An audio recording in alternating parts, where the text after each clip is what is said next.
Pues en un principio vamos a hacer controles esporádicos con todo el personal que tenemos para evitar la movilidad en los municipios de más de 5.000 habitantes, para evitar el contagio de COVID, porque tenemos unas tasas muy altas, las mayores de España, y estamos controlando y evitando que la gente salga de los municipios, y hacemos controles con el personal que tenemos. Intentamos preguntar dónde van, porque hay ciertas cosas por las que una persona puede moverse, y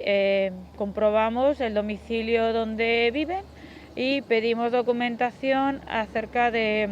si van a trabajar, para que justifiquen la salida, y evitar las salidas no justificadas. Esta mañana todavía la gente tiene desconocimiento del DOE, no han recibido la información que deberían, y bueno, hay otra gente que sí, que viene con los papeles justificando en el lugar de trabajo y la movilidad entre localidades. Aquí hay mucha gente que, por ejemplo, vive en Calamonte y trabaja en Mérida, que trabaja en Badajoz, ¿vale? Entonces, pues ellos tienen motivos justificados de desplazamiento y se les informa que se muevan lo menos posible y bueno, son justificaciones y